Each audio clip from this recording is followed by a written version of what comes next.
గత ఎపిసోడ్లో పరమాత్మ పరంధామ నివాసి అని తెలుసుకున్నాం కదా. పరంధామానికి బ్రహ్మాండం అని కూడా పేరు. మనం పరమాత్మ స్మారక చిహ్నాలు అంటే స్మృతి చిహ్న మందిరాల్లో కనుక మనం చూస్తే పరమాత్ముడి స్మృతి చిహ్న ప్రతిరూపంగా మనం లింగాకృతిని చూస్తూ ఉంటాం కదా. ఆ లింగాకృతి మనకి అండాకృతిలో ఉండటం మనందరికీ విదితమే. అంటే బ్రహ్మాండం పేరులోనే ఉంది కదా. అంటే పరమాత్మ ఏదైతే నివసిస్తున్నారో ఆ సుప్రీం ఎబోర్డ్ బ్రహ్మాండం అండాకృతిలో ఉంటుంది. అలాగే ముల్లోకాలు ఏవైతే ఉన్నాయో అంటే పరంధామం, సూక్ష్మలోకం, సాకార మనుష్యలోకం, ఈ మూడు లోకాలు కూడా అండాకృతిలోనే ఉంటాయి. పరమాత్మ ముల్లోకాలకి కూడా అధిపతి. దానికి గుర్తుగానే సింబాలిక్ రిప్రజెంటేషన్ అనమాట. మొత్తం విశ్వాన్ని అండాకృతిలో చూపించారు. ఆయన మొత్తం ఆ విశ్వానికి నాదుడు, సెంటర్ పాయింట్ అనమాట పరమాత్మ. ఆ ఎనర్జీ దానికి గుర్తుగానే పాయింట్ ఆఫ్ లైట్ని ఆయన self effulgent point of light, self luminous point of light అని బాబాని ఆ విధంగా చూపించటం జరుగుతుంది. అలాగే మనం శివలింగంలో 3 స్ట్రైట్ లైన్స్ని కూడా మనం చూస్తూ ఉంటాం. అది కూడా సింబాలిక్ రిప్రజెంటేషనేనండి. అంటే పరమాత్ముడి కర్తవ్యాన్ని సింబాలిక్గా అలా రిప్రజెంట్ చేయటం జరిగింది. ఎందుకంటే ఒక విషయాన్ని ఇక్కడ మనందరం అర్థం చేసుకోవాలి. ఆధ్యాత్మికతలో ఈ శబ్దార్థాల కంటే కూడా భావార్థాలకి ప్రాధాన్యత ఎక్కువ. మన ఈ శాస్త్రాలు, ఈ గ్రంథాలు, అందులో ఎన్నో జ్ఞానం ఇమిడి ఉంది, ఎన్నో ధర్మ సూక్ష్మాలు ఉన్నాయి. ఆ ధర్మ సూక్ష్మాలన్నింటినీ కూడా మనం అర్థం చేసుకున్నప్పుడే మనలో కూడా ఆధ్యాత్మిక ఉన్నతి, ఆధ్యాత్మిక ప్రగతి అనేది ఉంటుంది. సో ఇక్కడ పరమాత్మ యొక్క ఆ 3 కర్తవ్యాలకు గుర్తుగా 3 విభూతి రేఖలను చూపించడం జరుగుతుంది. అదేంటి అంటే, ఒకటి పరమాత్మ త్రిమూర్తులకు కూడా తండ్రి అని తెలుసుకున్నాం కదా. చూడండి, బ్రహ్మ, విష్ణు, శంకర దేవతాయ నమః అంటారు, శివ పరమాత్మాయ నమః అంటారు.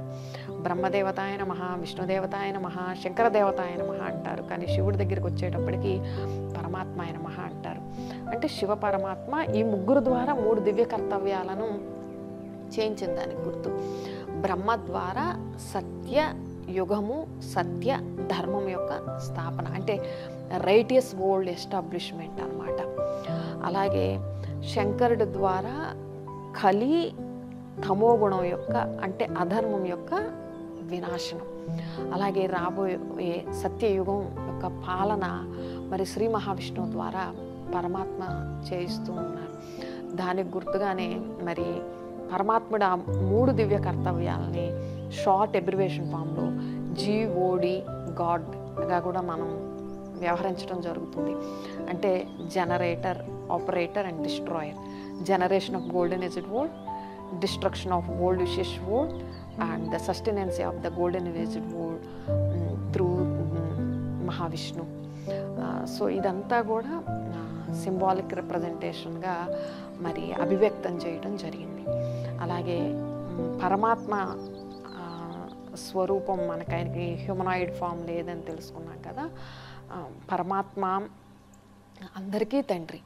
అంటే దేవాది దేవుడు, అంటే దేవతలు 33 కోట్ల మంది దేవతలందరికీ కూడా ఆయన తండ్రి. 3 కోటి దేవతలు ఉన్నారు.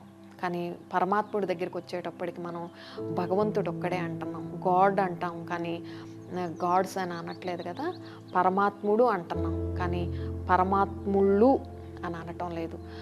కాబట్టి దేవాత్మలు, ధర్మపితలు, మహాత్మలు అందరికీ కూడా హైయెస్ట్ పవరు ఎవరు అంటే ఆ సర్వలోక మహేశ్వరం పరాత్పరుడు ఎవరు అంటే పరంధామ నివాసి అయినటువంటి జ్యోతిర్బిందు స్వరూపుడైనటువంటి శివ పరమాత్ముడికి ప్రతీకాత్మక చిత్రమే శివలింగం అనేది మనం ఇక్కడ అర్థం చేసుకోవాలి.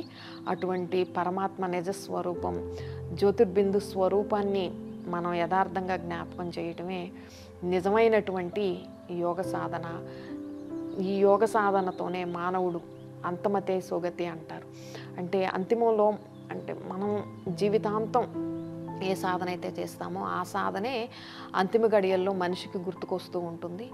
కాబట్టి మనిషి నిరంతరం గీతలో కూడా మనకి చెప్పడం జరిగింది, పరమేశ్వరుడు చెప్పడం జరిగింది, నిరంతరం నన్నే ఆశ్రయించండి, నన్నే స్మృతి చేయండి. ప్రతి అంటే చేతులతో పనులు చేయాలి, మనస్సుతో నిరంతరం పరమాత్మని జ్ఞాపకం చేస్తూ మనిషి తన జీవన పోరాటాన్ని సాగించాల్సిందిగా పరమేశ్వరుడు మానవ మాతృలందరికీ కూడా మరి శ్రీమతాన్ని ఇవ్వటం జరిగింది. అందుకే శ్రీమద్ భగవద్గీత అంటారు. శ్రీమతం అంటే శ్రేష్టమైనటువంటి సలహా, అంటే భగవంతుడి యొక్క మన మానవ మాతృలందరికీ ఇచ్చినటువంటి శ్రేష్టమైన సలహా. కాబట్టి ఈ విధంగా మనందరం పరమాత్ముడి యథార్థ జ్యోతిబిందు స్వరూపాన్ని జ్ఞాపకం చేసి సర్వ పాపాల నుంచి ముక్తులవుదాము. ఓం శాంతి.